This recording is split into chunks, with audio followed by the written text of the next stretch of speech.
questo tipo di consapevolezza politica diventa l'elemento ed è uno dei filoni, dei fiumi dell'emancipazione femminile. Ma questo è particolare ed è particolare anche perché riesce ad essere interlocutore del mondo maschile dell'anarchia e come tutti i mondi maschili dell'Ottocento, anarchico quanto si vuole, tende a essere sempre maschilista, ovviamente. Però ecco, questo è come legare il discorso, diciamo, che da una parte è l'utopia del creare un mondo migliore, con la realizzazione di formule organizzative. Non la faccio lunga perché, insomma, ma l'elemento di passaggio a fine Ottocento è soprattutto il sindacato, cioè quali elementi, perché il sindacato e non il partito? Questa è una domanda forse ci si può fare, no? Perché il sindacato e non il partito?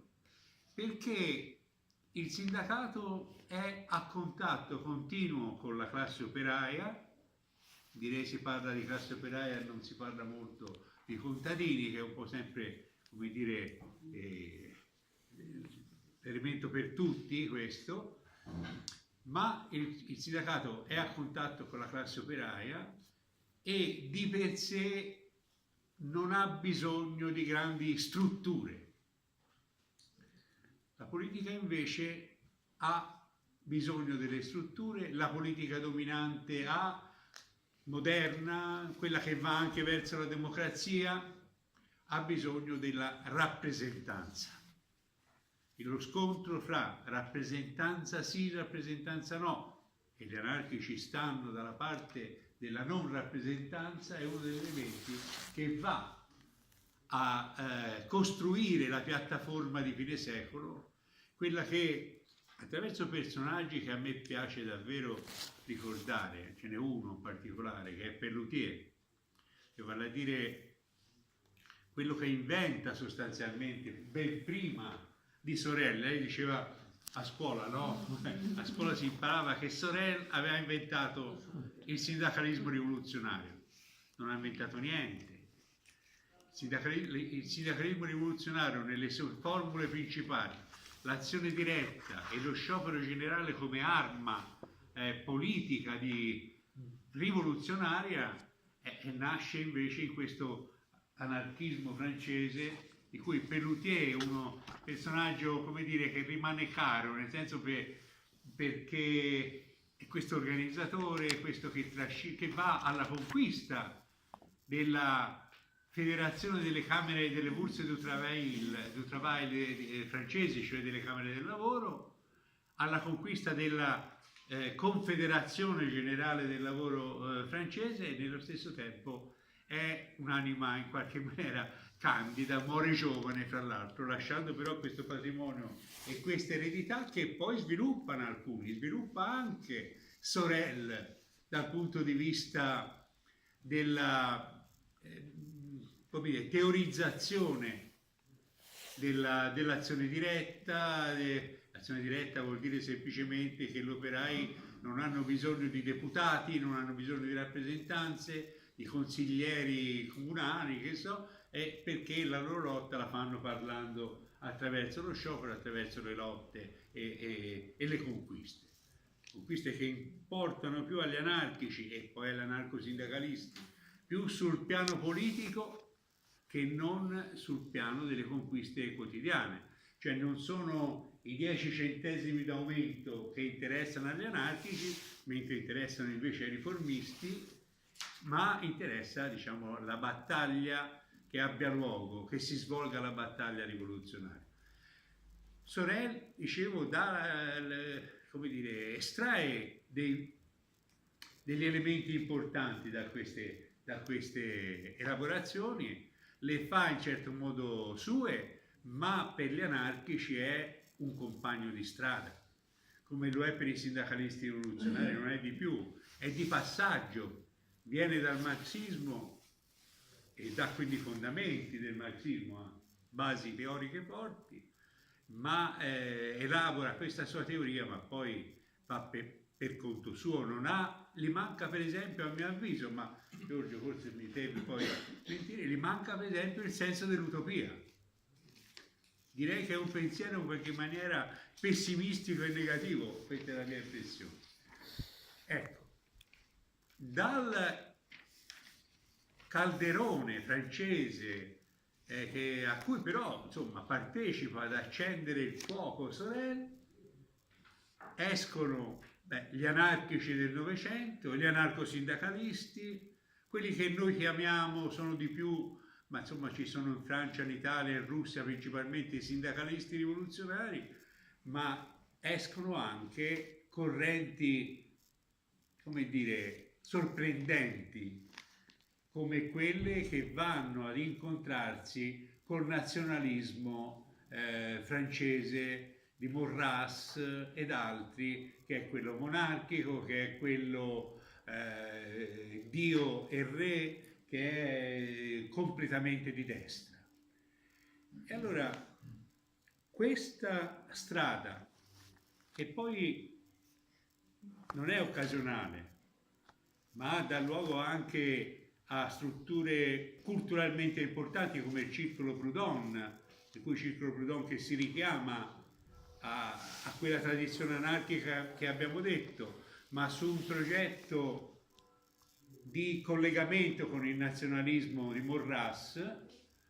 Bene, c'è in questa parabola di quel filone dell'anarchia, che naturalmente non è tutta l'anarchia, ma un filone che qualche peso ce l'ha, c'è, per così dire, forse il destino di una gran parte del sindacalismo rivoluzionario italiano, di quello francese, cioè vale a dire andare incontro alla Prima Guerra Mondiale, che poi è il termine più o meno del libro, andare incontro alla Prima Guerra Mondiale, entrandoci magari con l'interventismo, andandosi a coinvolgere con l'interventismo, ma nel caso dei francesi sicuramente, a mio avviso, anche con qualche motivazione valida, c'è l'occupazione tedesca. Però non è questo il fatto, non è tanto il passaggio all'interventismo, ma è il passaggio all'interventismo facendo proprie, ma nello stesso tempo diventando prigionieri delle idee del nazionalismo conservatore, cioè quello per il quale la nazione, la patria, diciamo, la nazione è tutto e l'individuo non conta niente.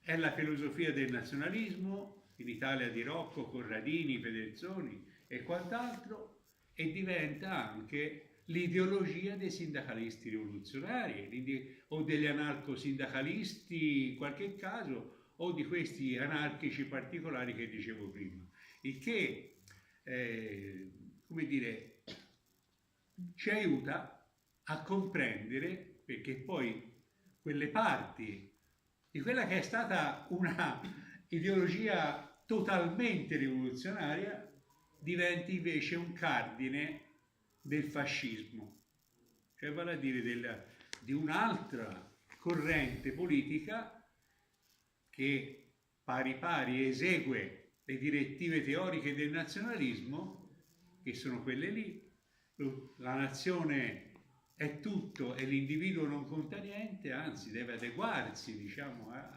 alla nazione, ma è il prezzo che queste correnti pagano perdendo la propria natura. Grazie.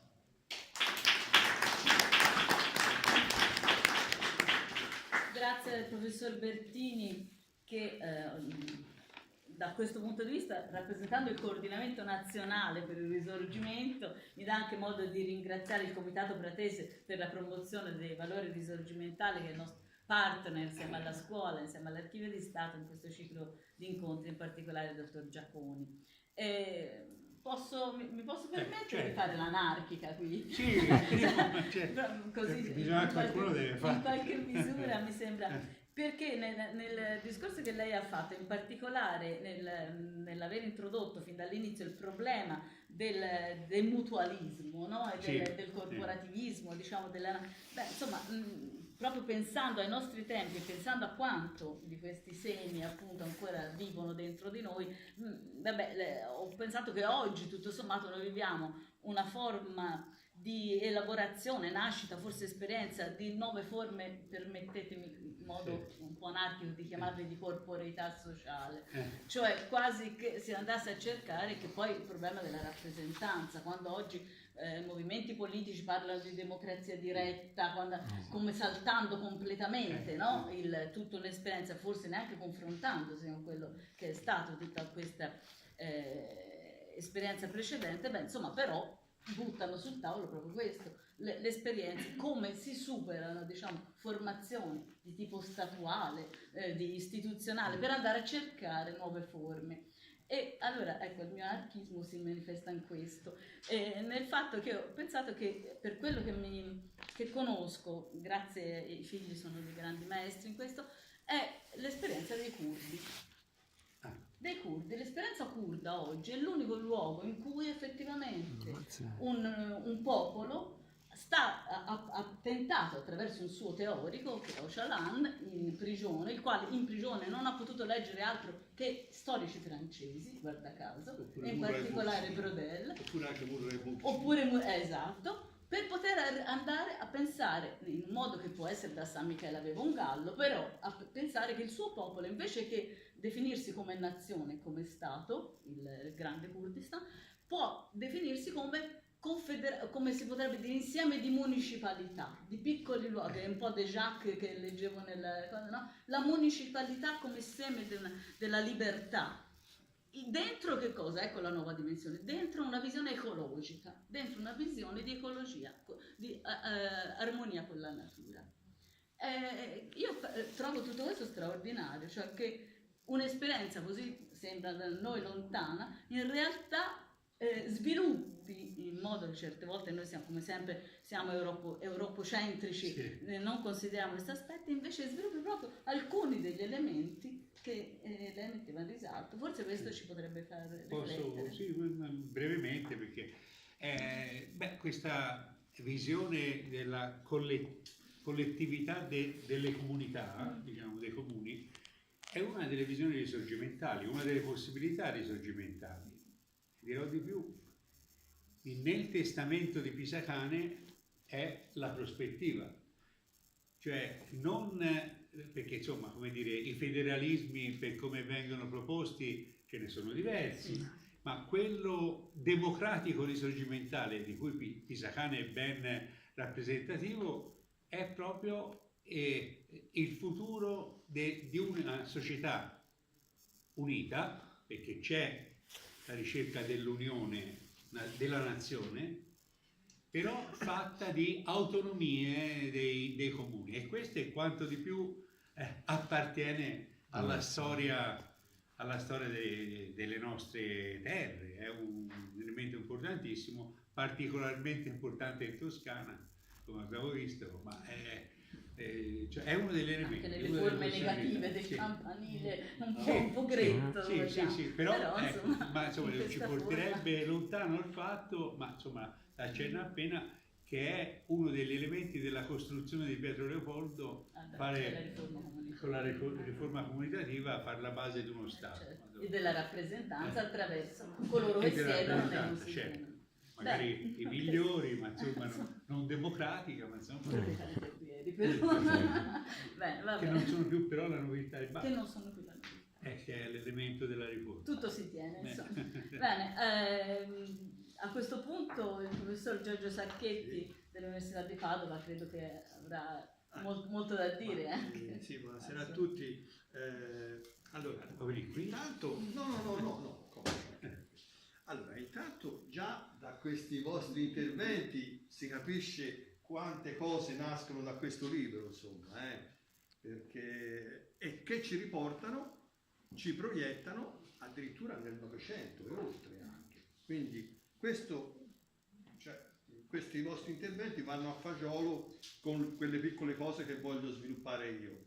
Cioè, quali sono i nessi di questa storia che ci racconta De Boni rispetto all'attualità. Allora, intanto si capisce che il pensiero anarchico è una forma di pensiero che ha avuto un peso non trascurabile, non solo in determinate fasi storiche, ma addirittura su una fase molto lunga,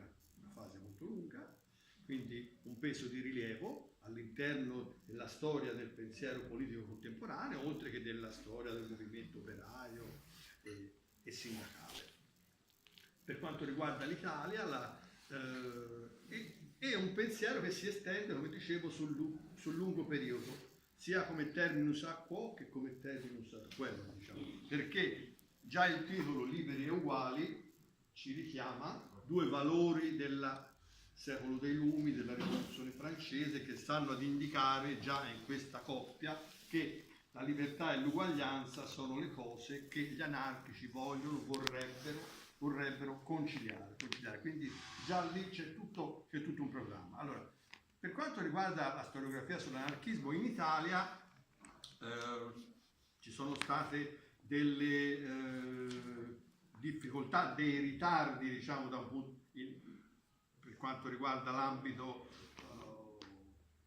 europeo, anche americano, eccetera, perché per due motivi sostanzialmente. Prima di tutto perché ha prevalso una vulgata, ma si sta parlando del secolo scorso, quindi ora il problema non c'è più, una vulgata vetero-marxista che individuava gli anarchici come la protostoria del movimento operaio socialista. Quindi una storia che veniva prima, che necessariamente si doveva trasformare in socialismo e poi ovviamente in partito comunista. Questo era uno schema interpretativo che insomma ha condizionato un po'. L'altra questione, che non risale agli anni 50-60 come questa, ma che risale a dopo, deriva un po' dall'immaginario accademico in Italia, che faceva sì che lo storico dell'anarchismo sembrava che dovesse essere per forza un militante, mentre invece quelli del socialismo e del comunismo invece no, loro erano scienziati. Però questa è una questione superata, e si può dire che anche in Italia ci stiamo avvicinando ai livelli dei paesi anglofoni, ai livelli anche dove l'anarchismo è studiato da decenni nelle università, ai livelli anche delle università sudamericane. Io sono stato, per dirne una, sono stato invitato a Rio de Janeiro perché dei gruppi di docenti di quell'università e di studenti che studiano l'immigrazione all'interno di questa volevano tenere un seminario sull'anarchismo. L'anarchismo è quindi il collegamento fra l'Europa e il Brasile, quindi una cosa molto semplice. E anche per la Francia, come ci fa vedere il nostro amico Claudio. Nella Francia, dove già da tempo c'è un'interpretazione che comporta tutte, come si dice, le quatre gauche, ossia quella liberale, giacobina, collettivista e appunto libertaria. La caratteristica di De Boni è quella di utilizzare una mole, direi abbondante, di fonti, incrociandole e ridimensionando anche l'approccio utopico, e soprattutto utilizzando quello che in genere gli storici utilizzano, anche se non tutti, ma insomma il metodo sincronico, vale a dire di stare attento alle contaminazioni, a tutto ciò che riguarda il contesto, perché nessuna storia va per conto suo senza subire le influenze delle altre storie, e quindi qui sorge la questione del problema delle cesure, come diceva la direttora prima. Le cesure storiche, che non sono mai quelle classiche dei manuali, non sono mai. Tant'è che qui si parla di 1840, e anche per quanto riguarda l'anarchismo italiano stiamo facendo un tentativo di questo tipo.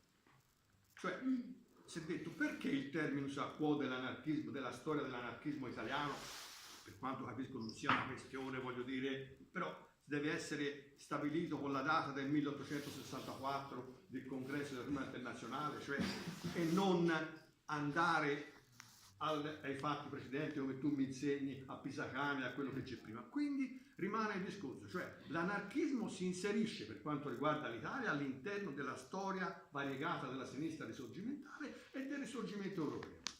Quindi 1840 è la data che va bene anche per la Francia, perché nel caso c'è, che cos'è la proprietà di Proudhon, che per la prima volta stabilisce in termini positivi il significato del lemma anarchia. Quello è un punto di svolta simbolico. Ma poi ecco, io voglio toccare anche alcune questioni che vengono fuori dal libro, che fra l'altro, cosa non da poco, è anche scritto bene, cioè si legge bene, perché uno si annuncia un argomento così, l'anarchismo in Francia dal 1840 al 1800, uno dice, ma ragazzi, come si fa? E invece no, vi garantisco che si legge bene, Allora, ad esempio, io una piccola rassegna di questioni che vengono poste. Nel 1848 c'è l'interpretazione di Bella Garrigue sul dopo rivoluzione. Allora, contro i guardiani della rivoluzione, ma questo è un tema che ricorrerà nel Novecento. Orwell addirittura. Cioè, i protagonisti della rivoluzione che poi diventano guardiani della rivoluzione. Quindi c'è questa intuizione, cioè che poi è la intuizione del periodo di transizione, un periodo di transizione indefinito. Tutti i movimenti finalisti propongono un periodo di transizione infinito, ma se non si stabilisce la durata di questo periodo di transizione, ecco che sorgono alcuni problemi, questioni di metodo. La dittatura, ad esempio, la dittatura del proletariato, successivamente. Ecco. E quindi in questo caso c'è un elemento in cui si coglie questo piccolo precedente storico, questa contestazione verso i guardiani della rivoluzione. Altra questione a cui anche Bertini ha accennato è la questione della comune di Parigi, con le due anime e le interpretazioni. Primo esempio di dittatura proletaria nella Vulgata marxista, oppure primo esempio di autogestione, eccetera, ma soprattutto con un protagonismo femminile che si esprime attraverso Louise Michel e André Léon. E questi sono alcuni piccoli passaggi, insomma, di un certo rilievo, la Comune di Parigi nel 1848. Ma le due questioni che secondo me sono da sottolineare, in quanto direi tipicamente francesi, sono quella del ravasciolismo cosiddetto, cioè la questione della propaganda del fatto, o violentismo che dir si voglia, una brutta parola, e l'altra questione, il sindacalismo. Allora, la propaganda del fatto. Qui si deve dire che all'interno dell'anarchismo ci sono più correnti. C'è una corrente comunista anarchica che, per quanto riguarda l'Italia, ma non solo l'Italia, anche a livello europeo, in quel periodo fa capo a Enrico Malatesta e a Francesco Saverio Merlino, e c'è una corrente individualista all'interno della quale si sviluppa anche il banditismo sociale, questa aggressione, diciamo, questa rivalsa contro il potere. E questo va inserito all'interno di un contesto in cui voi pensate che nel 1894 si tiene a livello europeo una conferenza delle polizie che si chiama Conferenza Antianarchica. Proprio il nome, perché alla fine dell'Ottocento le classi borghesi, le classi dirigenti avevano la paura dell'anarchia, che era comparabile a quella che sarà la paura del comunismo, se non per durata, almeno per intensità. E quindi c'è questa paura, questa fobia dell'anarchia, che riguarda poi questi comportamenti violenti delle classi subalterne. Ma c'è tutto un dibattito all'interno del movimento su, guardate bene, non è così semplice la questione, non è fra attentatori, pugnale e bombe da una parte e dall'altra pacifisti, no. C'è la questione, ad esempio, che viene spiegata benissimo da Malatesta, che è quella della posizione non violenta, ma antiviolenta, ossia dell'uso della violenza solo in termini di necessità e con il senso etico. Ecco, ma qui ora le questioni ci porterebbero oltre. Quindi poi questo aspetto della violenza viene ridimensionato con l'arrivo del nuovo secolo, perché ci saranno altre questioni. Un altro punto interessante è quello della Dreyfus, L'affaire Dreyfus, che voi conoscete, è quello riferito al omonimo ufficiale francese accusato di intelligence con il nemico e essendo lui ebreo si scatena tutta una campagna antisemita. Ecco, all'interno di tutto questo gli anarchici in Francia, attraverso il loro periodico Libertaire, fanno un'analisi di tutto interesse sulla macchina del militarismo. E la questione dell'antimilitarismo, che nasce, si può dire, con l'affaire Dreyfus, sarà una questione che terrà banco fino proprio al 1914, perché l'antimilitarismo è una delle 3 questioni fondamentali che riguardano le attività del movimento operaio a livello europeo, e sono le altre: l'anticlericalismo, appunto l'antimilitarismo e il sindacalismo. Sono queste le novità, tutti declinati attraverso l'azione diretta. E qui è interessante credo c'è un rigo solo, anche 2 o 3. Ecco, dove si dice: oggi l'affaire Dreyfus non è più l'affaire Dreyfus. Esso mette all'ordine del giorno l'intera questione sociale, con la sua complessità. Si tratta per gli uni di denunciare gli abusi del militarismo, la disorganizzazione dei servizi del Ministero della Guerra, l'incuria dello Stato Maggiore, la corruzione nell'esercito. Per gli altri di difendere i capi, di salvare dalla sfiducia l'organizzazione militare, di coprire la rete delle responsabilità, di evitare alla bandiera le macchie che la minacciano, di conservare nel cuore delle folle ingannate il culto dell'esercito, simbolo e strumento delle lotte internazionali necessarie alla salvaguardia delle dominazioni sociali. Qui c'è già un compendio dell'analisi sul militarismo, e su questo il movimento andrà avanti. Non sarà un caso che nel 1904 sarà fondata l'Associazione Internazionale Antimilitarista a Amsterdam, dove si confronteranno 2 correnti, una che fa capo ai socialisti e agli anarchici, e l'altra che fa capo ai cristiani tolstoiani.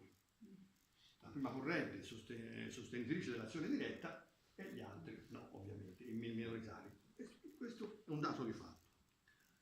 L'altra questione che si proietta nel Novecento, quindi voi vedete c'è un libro sull'Ottocento, in realtà si proietta nel secolo successivo, è la questione ambientale. Eliseo Reclus, grande geografo, pubblica tantissimo, è un geografo sociale, cioè la sua impostazione è riferita a una geografia intesa come geografia umana, della socialità, al di fuori del potere. Insomma, ecco, io ora magari lui riesce a spiegarli, se no così aiuti. E che crea delle grosse anticipazioni rispetto a cosa? Rispetto a un movimento che nascerà quasi 100 anni dopo, ossia negli anni 80 del Novecento. Perché dopo, nel frattempo, il movimento operaio assumerà l'ideologia del produttivismo, e anche nell'iconografia il progresso sarà rappresentato dalle ciminiere fumanti. Anche qui c'è un pezzo che riporta Claudio, del professor De Boni, riguardante Eliseo Reclus, è vegetariano naturalmente, considera essere carnivori un atto barbaro commesso contro l'animale che si mangia, e poi aggiunge, questo lo scrive nel 1901, Reclus aggiunge: a parziale scusa dei carnivori, che i loro atti non sono certo i soli a insidiare la natura, anche se la degradazione morale che essi impongono all'animale è fra le colpe più gravi che l'umanità compie contro la terra che la ospita. Basta lasciare una valle incontaminata in mano a una muta di ingegneri e si vedrà quali scempi sapranno commettere. Allora, qui c'è un aggancio. C'è un aggancio evidente con le teorie di Murray Bookchin dell'ecologia sociale, che saranno importanti anche nei nuovi movimenti. Quindi in Francia, nel pensiero anarchico, ci sono molte questioni che si ritrovano poi successivamente. Ultime, ce l'ho ancora qualche minuto di tempo. Allora, ultime questioni, di cui una importantissima è quella sul sindacalismo. In Francia si inventa le Dux du Travail e c'è il sindacalismo rivoluzionario nella vulgata sorelliana, ma giustamente è per gli Urtier quello che ci interessa, perché è fatto bene a sottolineare che Sorel è un aspetto, è un fenomeno, per così dire, che ha un percorso breve, perché dopo con la guerra eccetera, e anche prima. Allora, che importanza ha questo? Ha una importanza grandissima, perché c'è l'incontro, come lo definisce Claudio, degli anarchici con il sindacato. E fra i fondatori delle Camere del Lavoro in Toscana ci sono molti anarchici. Gli anarchici fondano le Camere del Lavoro, quindi questo è già un input che bisogna.